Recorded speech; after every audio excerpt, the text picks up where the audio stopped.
Hello and welcome to the Josh Leesman Experience, or JLXP. I am Jatt, and this is Week 4 Quick Thoughts with Mark Zimmerman. We are filming this, or recording this, on February 16th at about 4:45 p.m. NBA All-Star Game hasn't happened yet, but... Not going to watch it. The LCS is 8/10ths done. The LEC is 10/10ths done. Today we're going to be covering the top LCS stories like TSM going 0-2, the block of teams at 4-4. Broxah had his first week. What do we think of that? And then when we're going to move to the LEC, we are definitely touching on the Forgiven saga. Just some incredibly dynamic, interesting stuff happening there. G2 going 0-2, and then like a really quick thought on the bulk of the like upper tier LEC teams with like Misfits, Origen at 6-2 and Fnatic Rogue at 5-3, and a little bit of 10-3 sprinkled in. So that's what's on the docket today. The quick reactions. Quick thoughts for 45 minutes. Well, if you have enough quick thoughts back to back, it ends up being a lot of thoughts. Right. I mean, if you've ever watched a Vine compilation, by minute 15, it does not, it's dragging. I mean, TikTok is basically Vine. Right? I watched, I think I'm the only one on the team who watches TikToks. And Ovly. Dave does. It's like now that you've said it, I'm not surprised, but I never would have guessed beforehand. If you were like, who on the team watches?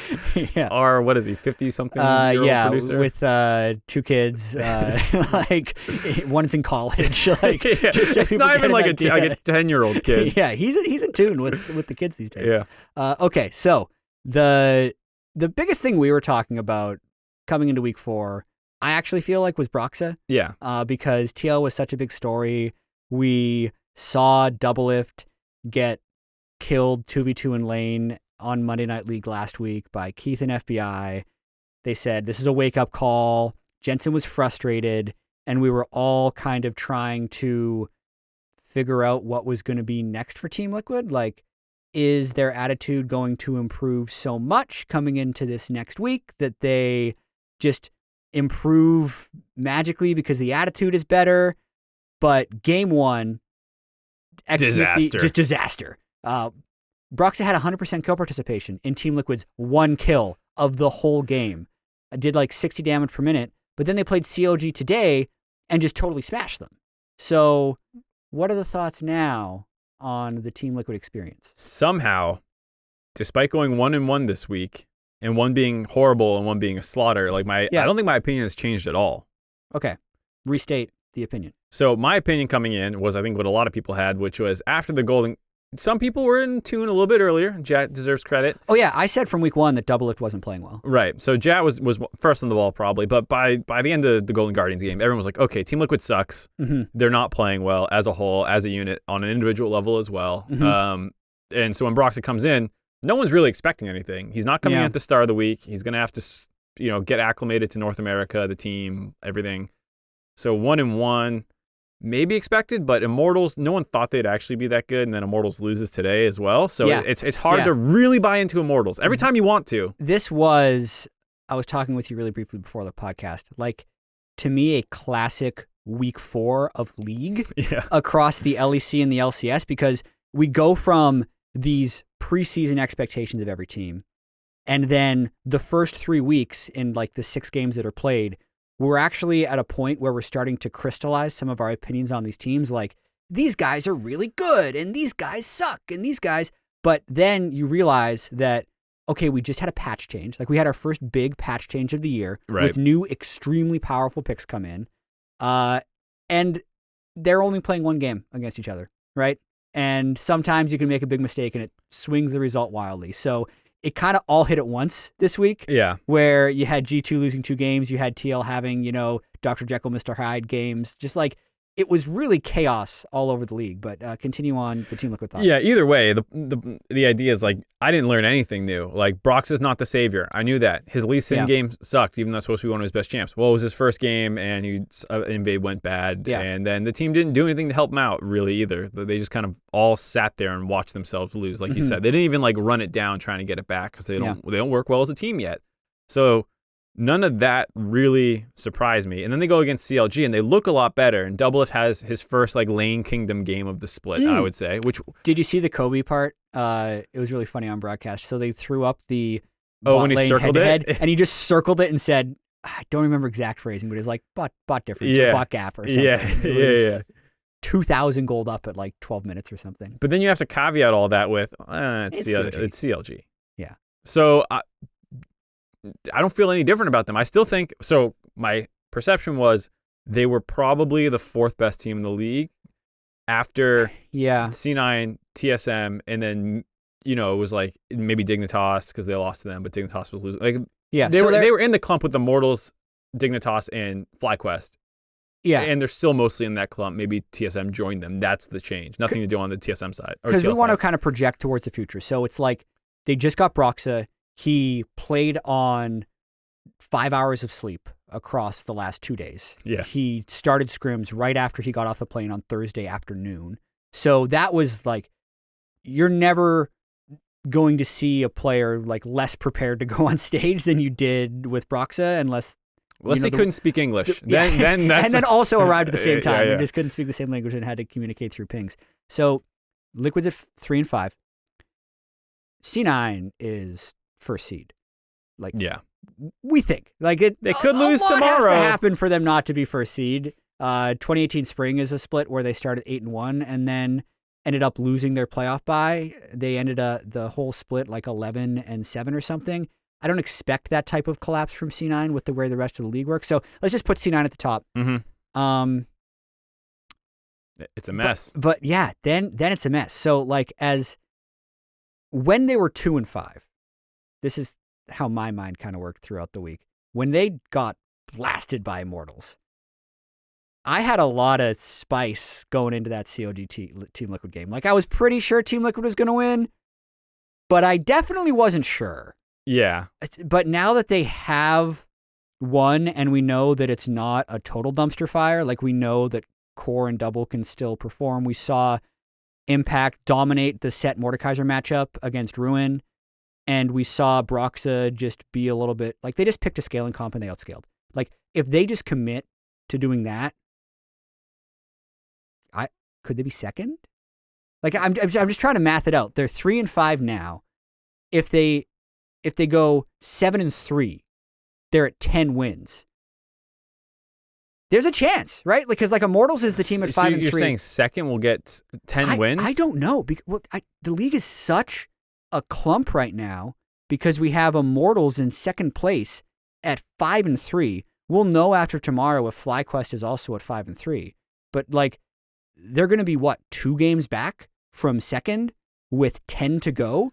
That's not insurmountable. No, and I think if you remember that 2018 season, first place was 11-7, second place was like everyone was 12 and 6 was the tie at first with 100 Thieves. Yeah, and then there's a 5-way tie at 11. Mm-hmm. So this could be one where C9 has ran away and there's a massive clump. That's how I'm feeling with how there's so many games that are traded. If TL commits to scaling comps. Well, and there's also this sense for me where a lot of the people who are amongst the top right now, I don't think their high end is like that much better. Yeah. Like I don't know how much better a FlyQuest can get or how much better an Immortals can get. I think they're actually playing very well right now for their parts. Yeah, for the players. I think everyone looks good. But then I'm just waiting. Well, does TSM have another level that they can kick it up to? Yeah. TL obviously does. It's just if they manage to or not. Yeah. So it does feel like at some point I'm waiting for those teams to just get overtaken. Sometimes that doesn't happen. Like that's what Clutch was for us in 2018. We just kept saying Clutch is the line. They're going to lose to these teams and beat these teams. But we kept waiting for them to be worse, and they never really were. And then in summer they were, but that was another split. Last thing on Team Liquid before we talk about Immortals, because I want to dive into that Clutch comparison a little bit more. Okay. I am still not completely sure if Team Liquid will be able to flip the switch, because this happens across all sports with long-time defending champions. The longer you are a champion for, and I mentioned this before, the harder it is to maintain your championship form because you start taking your success for granted, whether you want to or not. So the drive that Doublelift and that team had in the spring of 2018 when they started badly and Doublelift had just been removed from TSM and they'd spent all this money on this roster and they weren't performing. He was hungry to get back. That had a lot of energy. And here it's like, oh yeah, we won 4 in a row. Yeah, what's 5? We'll win in summer, and then that's what people will do. Gun to your head, they catch up to C9. Yeah. Oh, no. No, yeah. Like, especially with the gun. Like, if you're saying, like, give me 10-1 odds, I'll be like, maybe. No, you get to keep your life. Yeah, but definitely not with that engagement. Yeah, so your Immortals thing. I talked about this with Keen earlier in the week as well, when they are... It feels really weird right now, 4 weeks in, to say, oh yeah, our second place team is the Line because they're technically 5-3. But who have they beaten? We used to call Clutch the Line because by the time playoffs happened, every team above them had beaten them, and every team below them they had beaten. And the way Zabutin describes this team when I talked to him was, oh yeah, we have a bunch of smart players. They don't necessarily have the we will just smash lane, but like that's good. You can win games that way. That's not the science player way of doing it, right? But it is actually an effective way so far. I think it is especially good in a best of 1 season when you have a bunch of guys who work well on a team level. You know, things go wrong on stage, and you have that. The team with more experience generally is going to outperform, I think. But in playoffs, I have a little less hope for a roster like that. Yeah. Because you start downloading your opponents. This pick's working, this pick's not. And I think the draft and the players become a larger component where it's like, oh, this player on this champion is a big problem for us. Now we need to deal with it. And I feel like they have less at their disposal to deal with. If I don't know what the meta is going to be, but if like Diana's super strong and Bjergsen is popping off on Diana or something, you know, I feel like they have a little less in their wheelhouse. Yeah, this is kind of like I want to use like a playoff basketball analogy here, where you have regular season LCS versus like playoff LCS is kind of the same as NBA regular season versus NBA playoffs, where there are certain NBA teams who just run like solid, fairly generic but effective offensive and defensive systems that they've repped a lot of, kind of in the sense of, hey, like we have smart players who generally know how to win, and that'll generate like 50 wins in the regular season. The Raptors were like this before they got Kawhi, and the Bucks were kind of like this last year. 7 seconds or less Suns if you want to go all the way back. And the 7 seconds or less Suns, yeah, exactly. But then when you run into a playoff environment, instead of a team prepping generically for improvement and playing 2 different opponents, actually they can identify your strengths and weaknesses. And if you don't have a way of brute forcing a team or specifically attacking a spot or specifically protecting a spot on your own team, it is much more likely to get exploited at like the highest level. That's kind of why everyone says in the NBA, it's like, oh yeah, like the mid-range 2-point jump shot can still be effective in the right circumstance when everything else has been taken away from you. Yeah. Right? So that's one of the reasons TL has been able to brute force these championships, is because they have Doublelift and no one else has that player, and they just brute force around him. Don't know if we'll have Doublelift at that form this year. That's going to be like the overall storyline, but that's where I agree with you that, like, yeah, Immortals is good, but I just don't see them as a title threat, like in any world. Yeah. Maybe they win a quarterfinal matchup. Yeah. That's totally possible. That's clutch. Yeah. And then Dardoch can run him over in the 3rd place match. Like, it's the same thing. Yeah.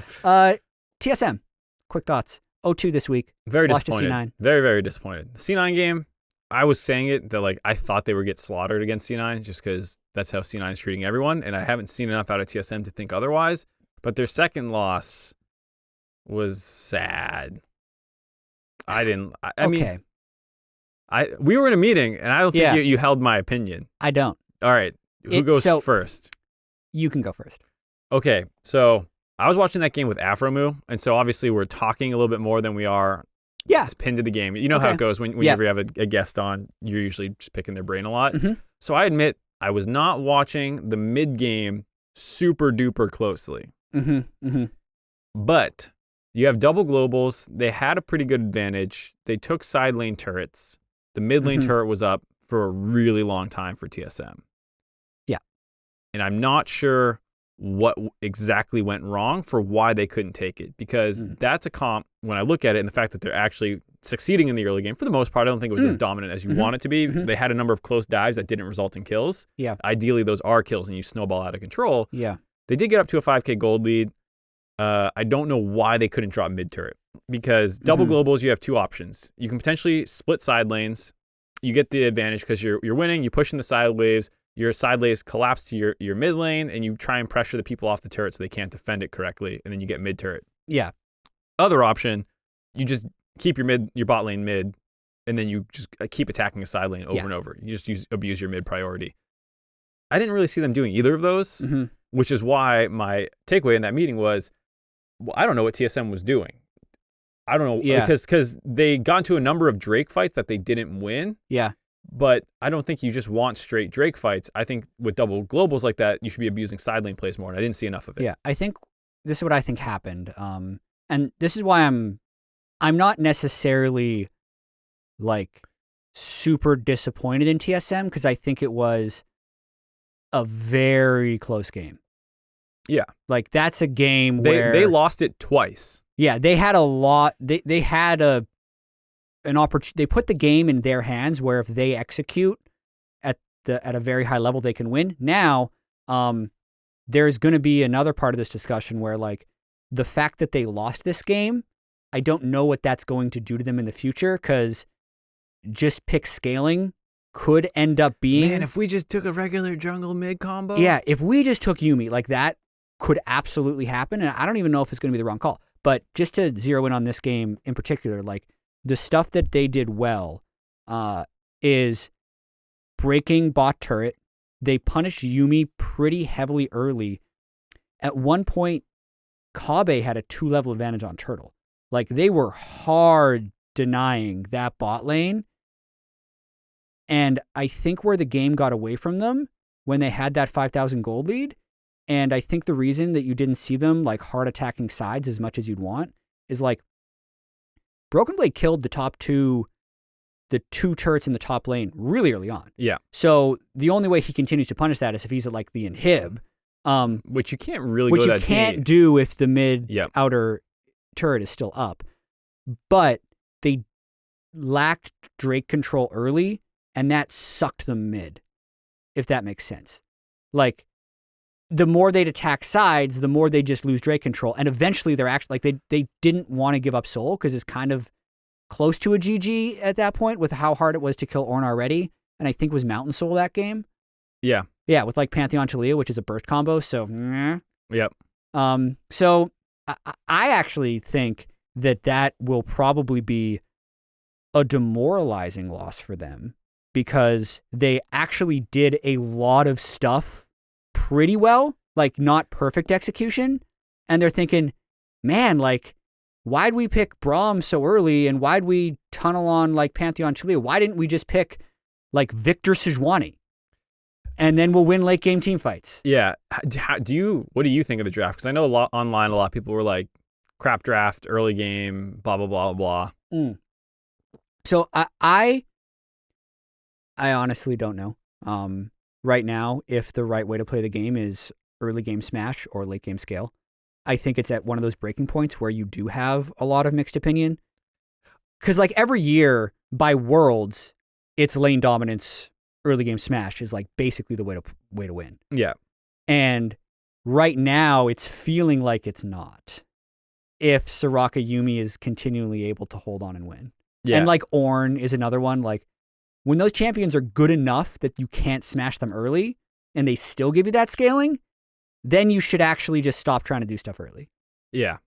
I'm kind of in the same boat too, where the stacking Drake buff does feel strong enough, but I would think if you had a 5,000 gold lead, then that's enough to then finish the stacking Drakes. But a lot of the teams, when they are going for the early game snowball, they leave the Drakes for the other team. So like in that game, because they're generating pressure. You're right. But then the Drake soul waits too long, and then by the time they're contesting the Drake soul, they're outscored. Right. So I wonder if this is a really whack game too, just to compare it to, because that was a really early game team comp from TSM.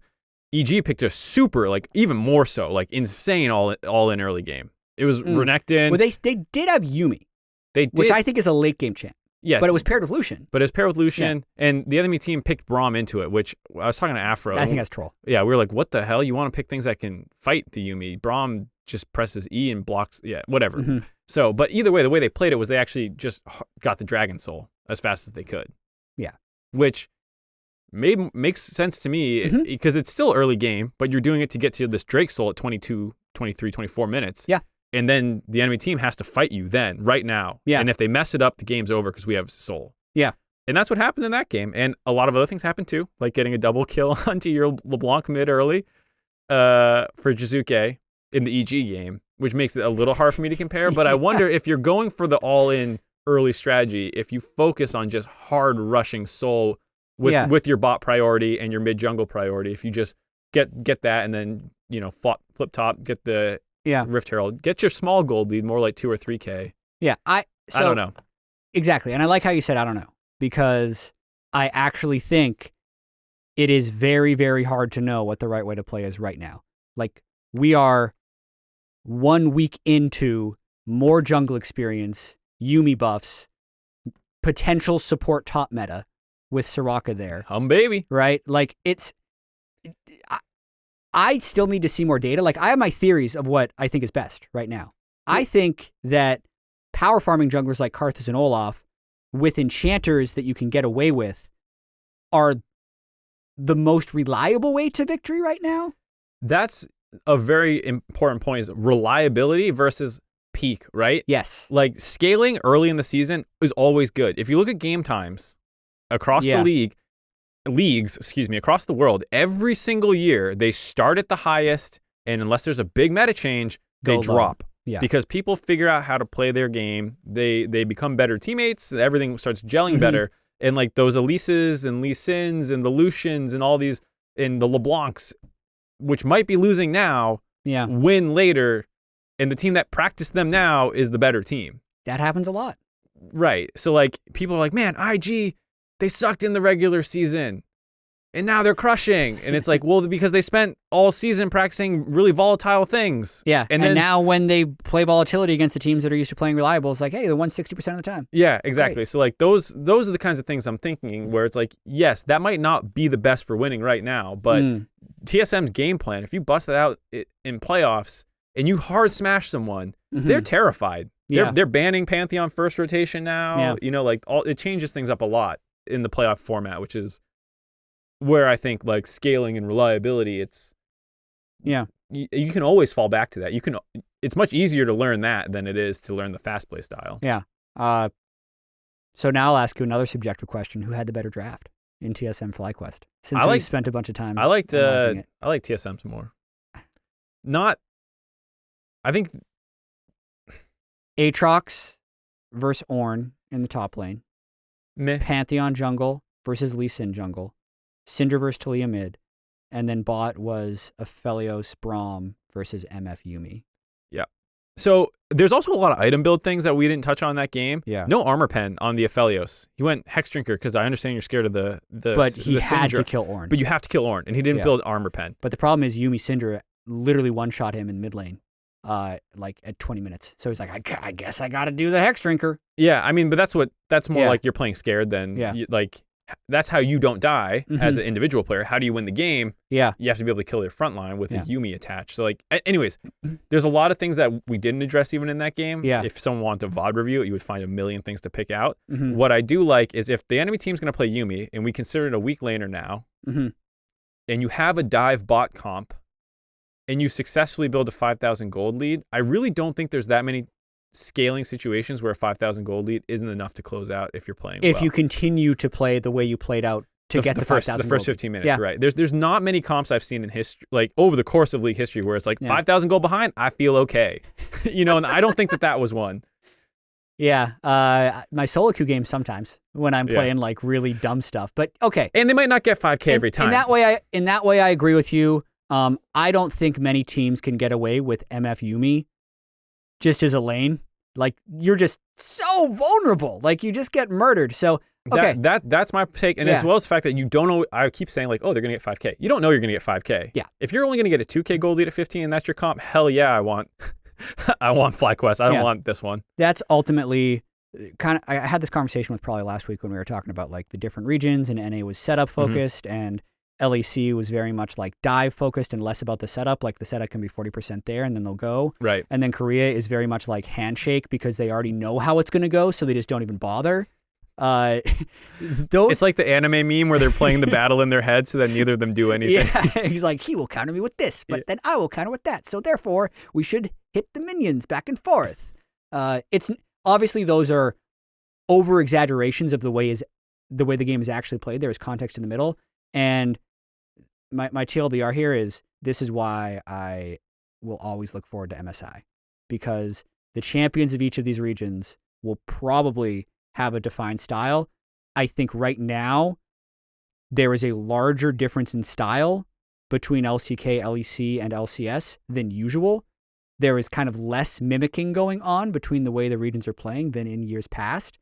And LPL isn't even playing the 2 times world Can't championship. even copy the best region. So there's going to be this big like wild card injected. That's going to be awesome.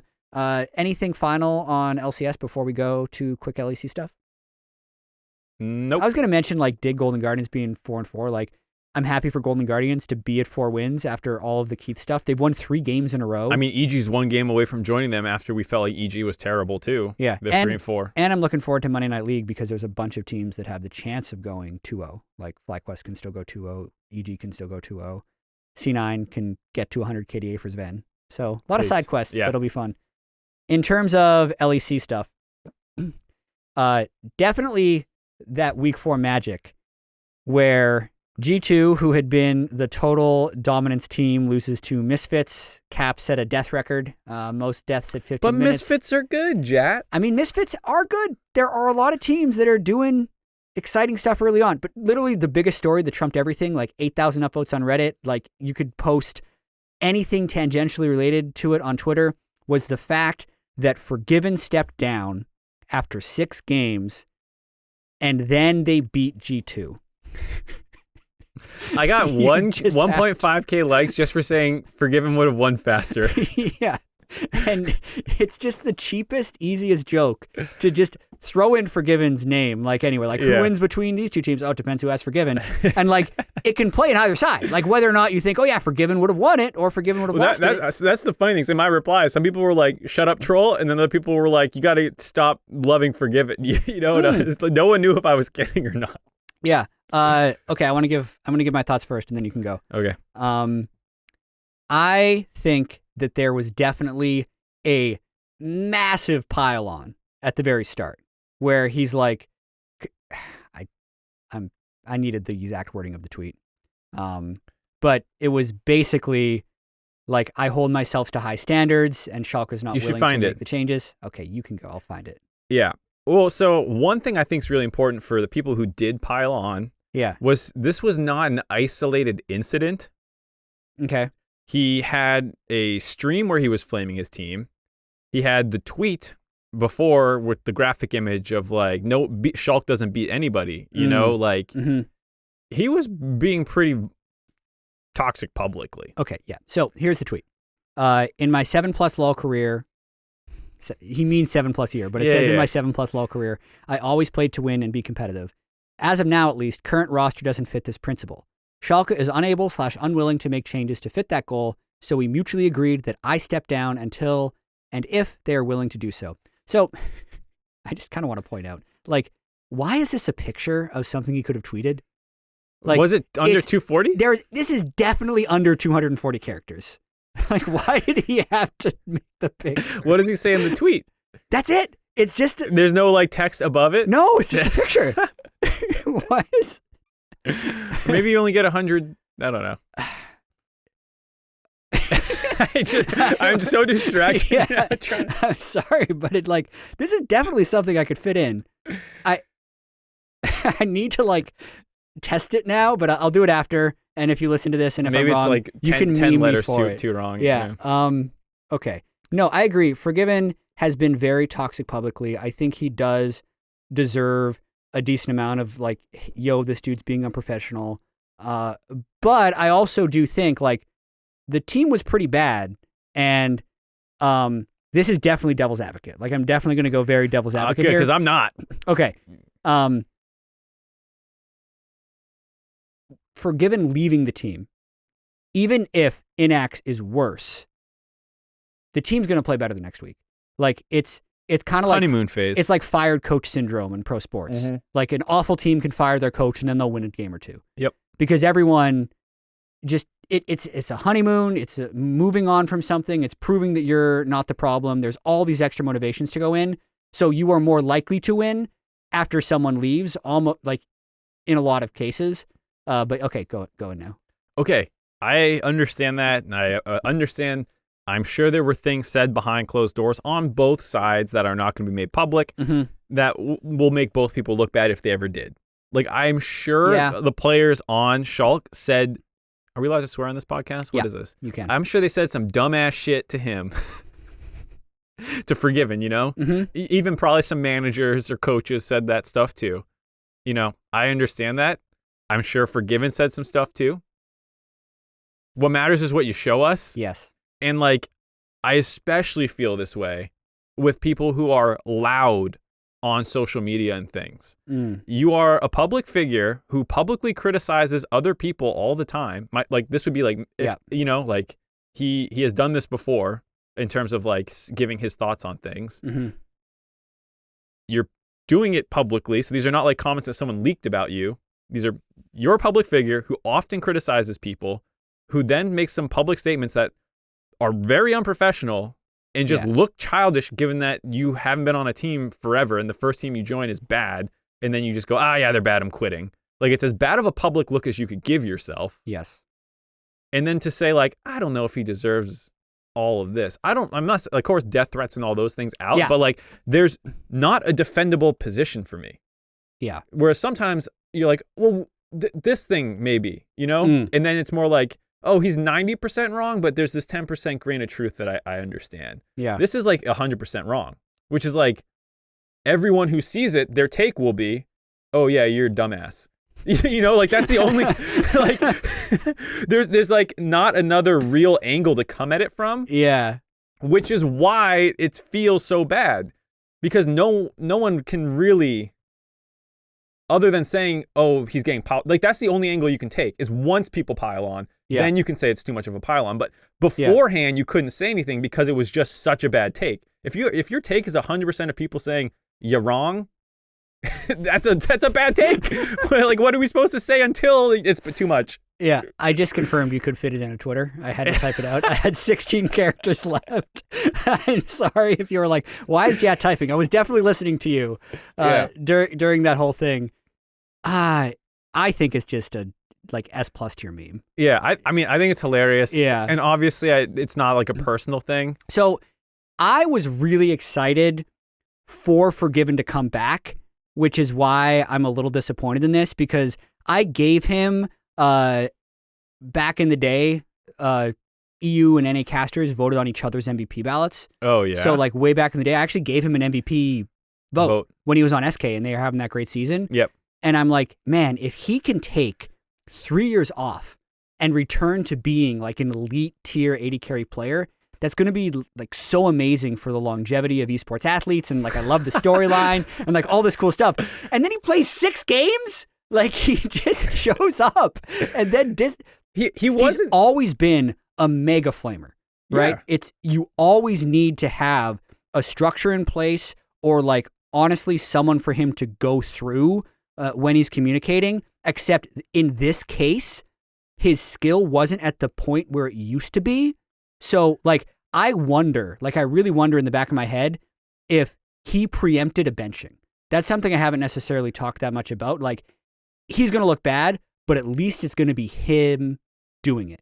Yeah. Whereas he mentioned mutually, I would not be shocked if they were thinking about benching him in like week 5. Well, yeah, I mean, who knows what's going on behind the scenes in that regard? Because if the other players don't like playing with him and you're not winning anyways, at some point an organization is going to be like, well, let's remove a pain point and then see if we at least can win then. So who knows how long this was going to stay for anyways. And like you're saying, maybe he saw the writing on the wall and made the move first. But even then you can position it another, I don't know. It was the messaging, because that's the one thing that I think I don't want people, that you can't lose sight of, is it wasn't just that this guy just benched himself because the team wasn't up to his par. Yeah. He was memeing them on the way out. You know, that's where it really is kind of the twist of the knife on my end, is like the meme he tweeted, the stream beforehand. Okay. Yeah. Yeah. But they beat G2. But then they beat G2 because Cap shouldn't be playing AD carry. So let's talk about G2. Because I have been saying kind of this whole year that there's like G2 in the LEC and then everybody else, even though their games end up being like really back and forth, like the way these are my after 3 weeks thoughts, not my after 4 weeks thoughts.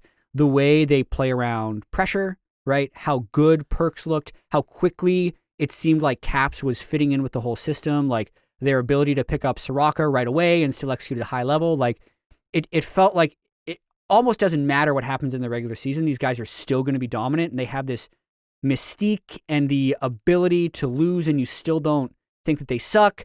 But like they did 0-2, Cap set a death record, and they lost to Schalke. So like what happened this week? I totally agree, especially about your point. They always feel like they're going to win because they are just better macro-wise. They just push pressure. Watching the Schalke game, I was like, well, they're still going to win because they have a rise and they know macro. And I've seen dozens of times G2 wins a game from behind. Yeah, I think they even did it once this split already, where they just backdoored and split. It was like the first game of the split, they were down, and then it's just like by 10 minutes later, you forgot it ever happened. Yeah.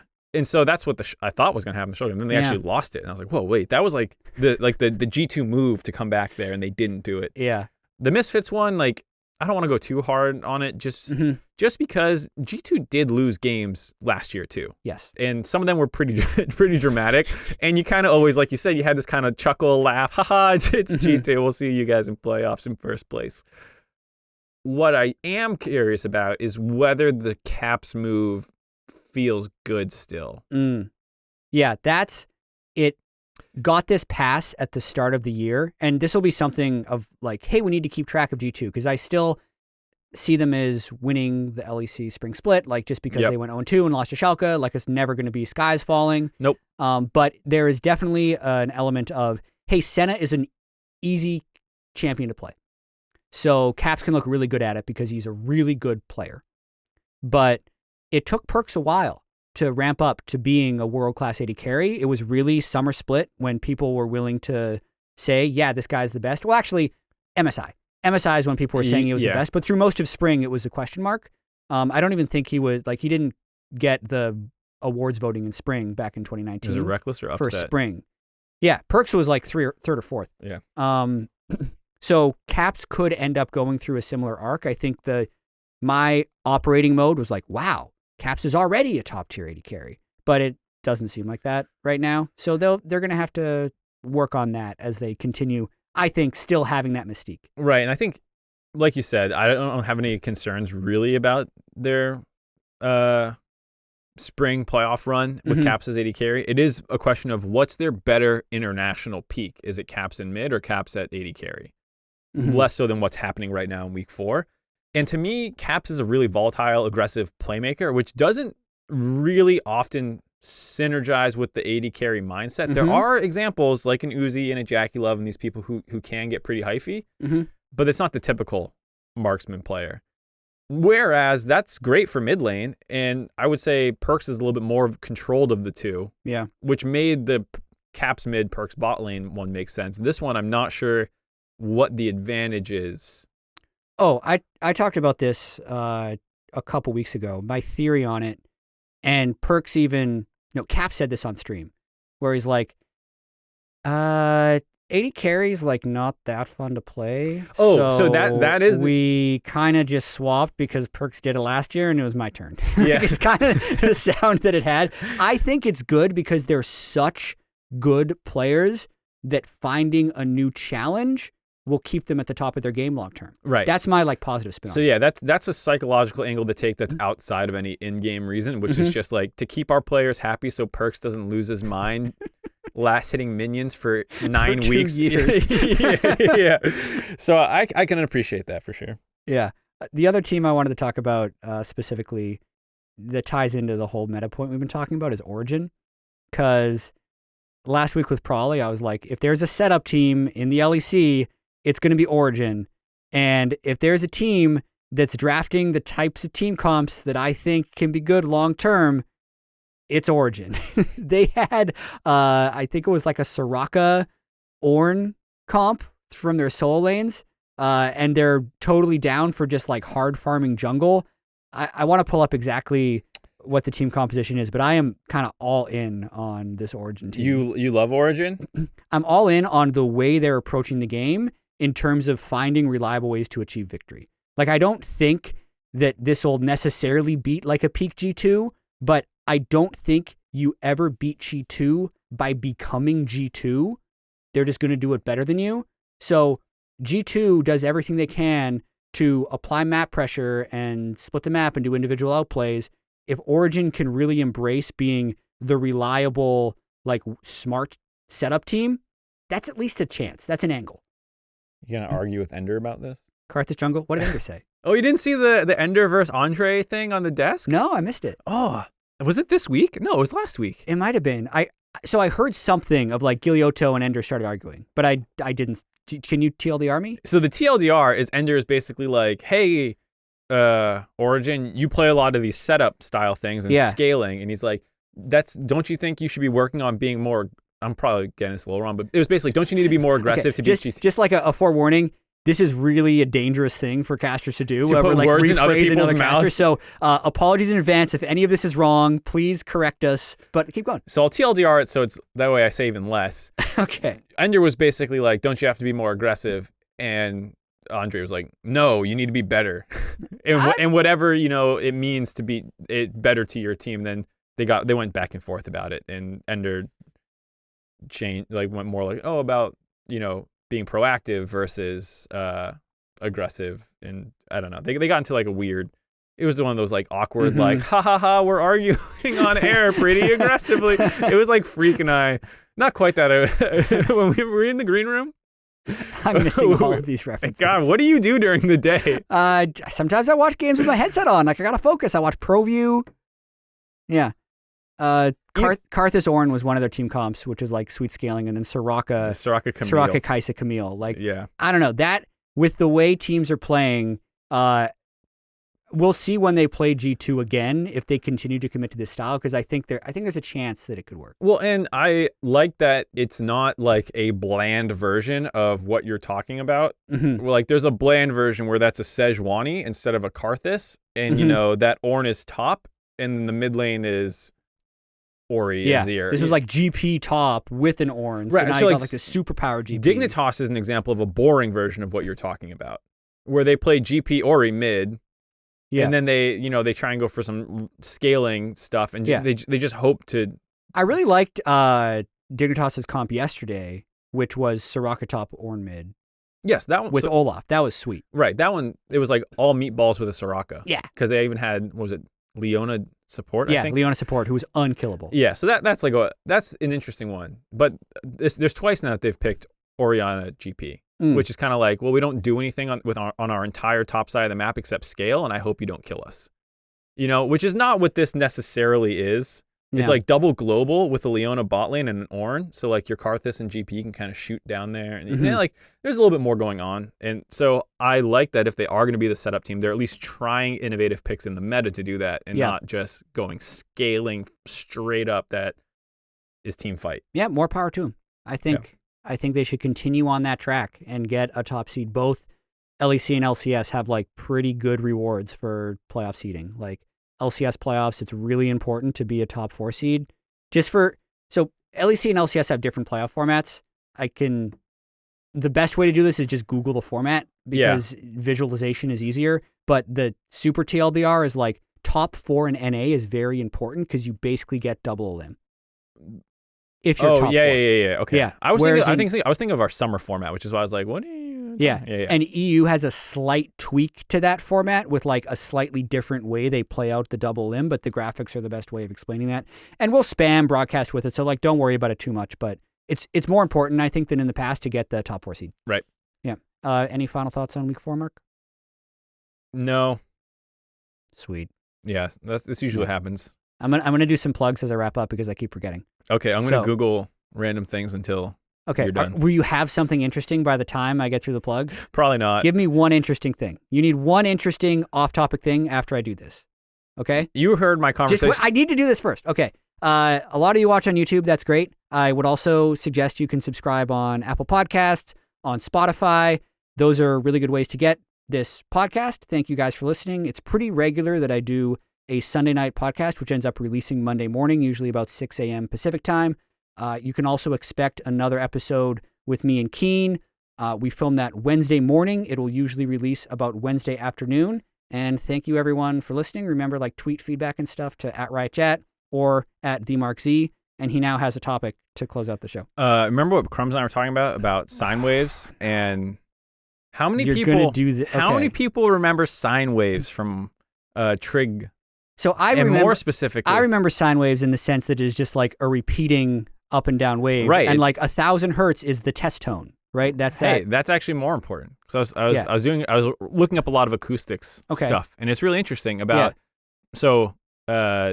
using Fourier transforms or analysis. You can reconstruct any signal using only sine waves because they have a unique additive constructive property. I mean, is that how radio broadcasts work?